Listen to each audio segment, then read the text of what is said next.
Dear students, class 9, subject biology, and topic is example of biological method. So example of biological method से तो पहले हम थोड़ा बहुत जनरली भी देख लेते हैं कि क्या फॉर एग्जाम्पल हमारे पास कोई भी डिजीज़ आती है या कोई भी ऐसी वायरस आ जाता है। सो पहले हम उसके बारे में थोड़ा बहुत स्टडी करते हैं जनरली। फॉर एग्जांपल आप लोग मलेरिया की एग्जांपल ले लें कि मलेरिया जो है ये एक बहुत ही कॉमन डिजीज़ है आजकल, लेकिन बहुत साल पहले इसकी कोई ट्रीटमेंट नहीं थी और बहुत से लोग इससे इफ़ेक्ट भी हो रहे थे क्योंकि इसकी ट्रीटमेंट नहीं थी। सो आज हम स्टडी करेंगे कि इसके बैक पे क्या हिस्ट्री है, कैसे हमें इस बीमारी के माइक्रो ऑर्गेनिज्म के बारे में पता चला, हमने ऑब्जर्व किया, फिर इसकी ट्रीटमेंट के बारे में। सो फर्स्ट वन हम थोड़ा बहुत स्टडी करते हैं ऑब्जर्वेशन। जिस तरह प्रीवियस हम पढ़ भी चुके हैं कि हर जो भी प्रॉब्लम हमारे पास आती है तो हम पहले ऑब्जर्वेशन करते हैं। जैसे कॉमनली आप एग्जांपल अपनी ले लें, जब आप बीमार होते हैं तो पहले आपकी डॉक्टर जो है पहले वो आपकी ऑब्जर्वेशन करता है, मीन चेकअप करता है, देखता है कि आपको बुखार है, ज़ुकाम है, फ्लू है, टेम्परेचर है, जो भी। सो सेम इसी तरह हमारे पास पहले ऑब्जर्वेशन हुई थी। तकरीबन 2000 ईयर अगो हमारे पास साइंटिस्ट ने या बायोलॉजिस्ट ने जितनी भी ऑब्जर्वेशन की थी वो कुछ ये है। फर्स्ट उन्होंने जो मलेरिया पेशेंट की ऑब्जर्वेशन की तो उनका कहना था कि उस पेशेंट को चिल और फीवर होता था।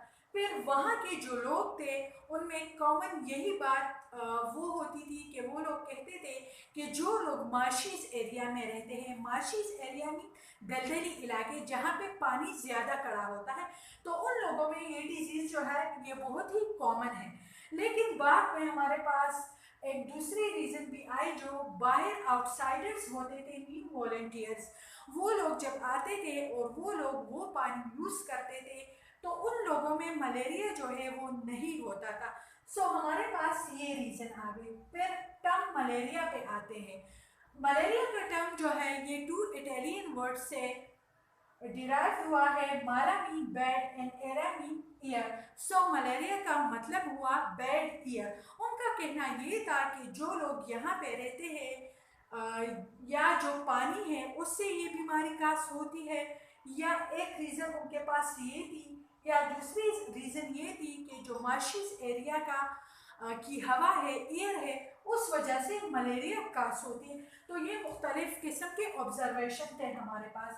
फिर 200 ईयर बाद हमारे पास साइंटिस्ट ने बहुत मीन के माइक्रोस्कोप के ज़रिए बहुत से डिजीज़ जो थी उसकी ऑब्जर्वेशन हुई।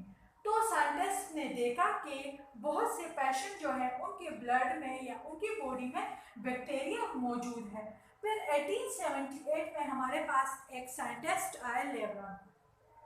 उन्होंने मलेरिया पेशेंट के ब्लड को ऑब्जर्व किया अंडर माइक्रोस्कोप, तो उनको उसमें एक माइक्रो ऑर्गेनिज्म जो है वो नज़र आए।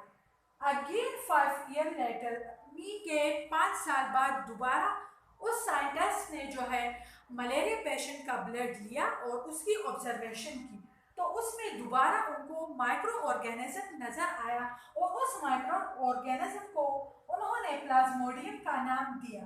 आफ्टर ऑब्जर्वेशन, जिस तरह हम पहले भी पढ़ चुके हैं कि हमारे पास नेक्स्ट स्टेप आता है वो है hypothesis and deduction.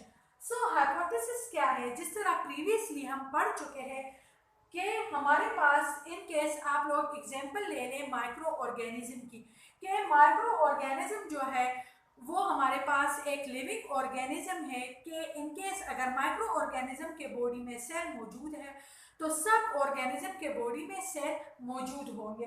So same इसी तरह के अगर हमारे पास प्लाज्मोडियम जो है वो मलेरिया की वजह है तो हमारे पास जितने भी पेशेंट होंगे उन सब के ब्लड में जो है प्लाज्मोडियम जो है वो मौजूद होगा।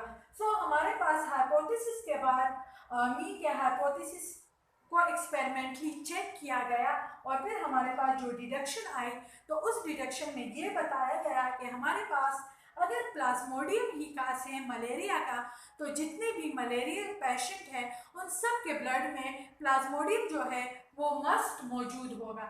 After hypothesis and deduction, the next one step is experiment and result.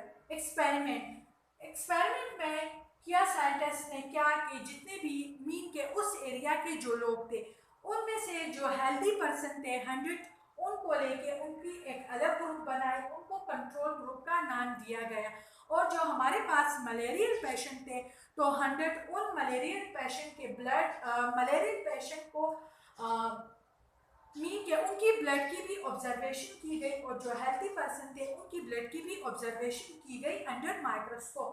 तो हमारे पास जितने भी मलेरियल पेशेंट थे तो उनके सब के ब्लड में प्लाज्मोडियम जो था वो मौजूद था। और कंट्रोल ग्रुप में जितने हेल्दी पर्सन मौजूद थे तो उनकी ब्लड की जब ऑब्जर्वेशन की गई तो उनका ब्लड जो था वो माइक्रो ऑर्गेनिज्म से फ्री था, मीन प्लाज्मोडियम से फ्री था। तो रिजल्ट हमारे पास ये आता है कि हमारे पास जितने भी मलेरियल पेशेंट थे उन सबके ब्लड में प्लाज्मोडियम जो था वो मौजूद था और हेल्थी पर्सन का ब्लड जो था वो प्लाज्मोडियम से फ्री था। तो लास्ट में हम इस कंक्लूजन पे पहुंच चुके हैं कि प्लाज्मोडियम जो है वही काज है मलेरिया का।